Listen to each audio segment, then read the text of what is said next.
दोस्तों, क्या आप लोग जानते हैं कि फैमिली कोर्ट में जो है वकीलों की मनाही है।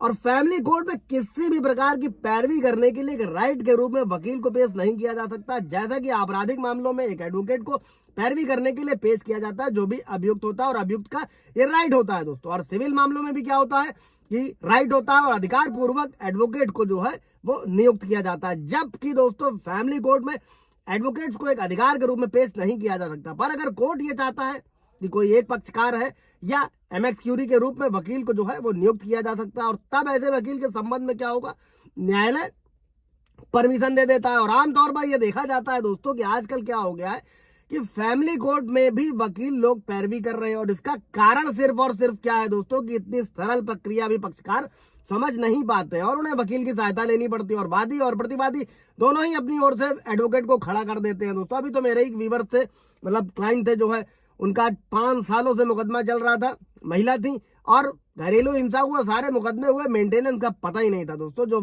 फैमिली कोर्ट और ट्रायल कोर्ट से खारिज होकर पहुंच गया हाई कोर्ट। ये नासमझी की वजह से, आपके पढ़ाई न करने की वजह से, आपके चीजों को समझने की वजह से नहीं। आप कंसल्ट कीजिए, एडवोकेट से सलाह लीजिए, 2-4 लोगों से मिलिए, उसके बाद अपना केस हैंडल करिए और एक अच्छे वकील का चुनाव करें जो आपके लिए अच्छे से पैरवी कर सके। और दोस्तों था क्या कि फैमिली कोर्ट को बनाने का जो पर्पस था वो फैमिली से संबंधित मामलों को जल्दी से जल्दी निपटाना था। और जो घर परिवार में विवाद होते हैं, मेनली पति और पत्नी के बीच में जो होने वाले विवाद होते हैं, और इस एक्ट को बनाया इसलिए गया था कि पारिवारिक विवादों को निपटाने के लिए अलग से कोर्ट बनाई जाए। और सिविल न्यायालय में क्योंकि होता क्या है दोस्तों, बहुत सारे मैटर्स होते हैं और इतने सारे मैटर्स होने के कारण किसी भी मैटर में जल्दी न्याय नहीं मिल पाता है केसों में दोस्तों। और परिवार के विवाद भी क्या है, सिविल न्यायालयों में सालों साल अटके रहते थे और पक्षकारों को न्याय नहीं मिल पाता था। और इसी सारी परेशानियों से निपटने के लिए सरकार द्वारा फैमिली कोर्ट एक्ट जो है 1984 लाया गया था दोस्तों, जिसमें क्या था, मामले देखे जाएंगे तलाक से संबंधित, जुडिशियल सेपरेशन से संबंधित, अगर दाम्पत्य जीवन की पुनर्स्थापना वाले मामले हैं, हिंदू मैरिज एक्ट सेक्शन 9 जिसे बोलते हैं, भरण पोषण यानी कि मेंटेनेंस से संबंधित मुकदमे, बच्चे की कस्टडी का मैटर, पति पत्नी के बीच होने वाले जो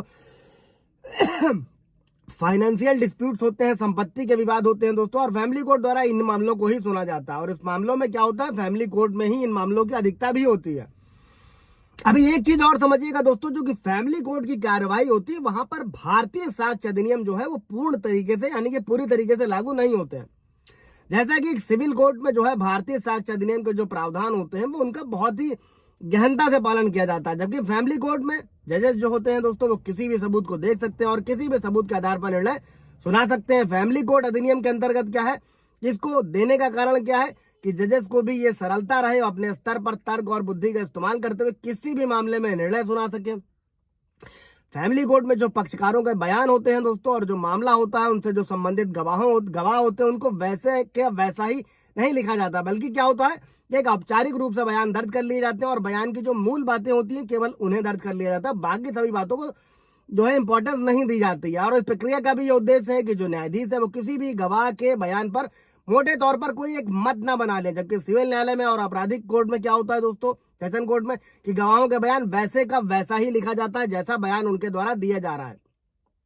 और फैमिली कोर्ट में किसी भी मैटर को दर्ज करने के लिए जो है नाम मात्र की ही कोर्ट फीस भी होती है दोस्तों, जो देनी पड़ती है। और सिविल न्यायालय में क्या होता है, अगर कोई मैटर दर्ज कराना होता है तो एक बहुत बड़ी धनराशि कोर्ट फीस के रूप में पक्षकारों को अदा करनी होती है।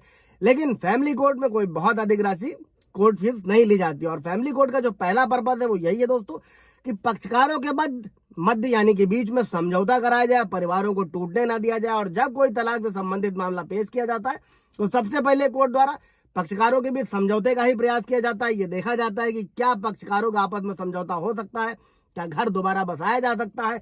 अगर कोर्ट को ये लगता है कि पक्षकारों में किसी प्रकार का समझौता होने की संभावना नहीं है तो आगे तलाक की कार्रवाई बढ़ाई जाती है। लेकिन अब इसका जो सेकंड जो विलन पार्ट है वो ये है दोस्तों कि पता चल रहा है कि 5 साल 10 साल 15 साल मुकदमा खींचा जा रहा।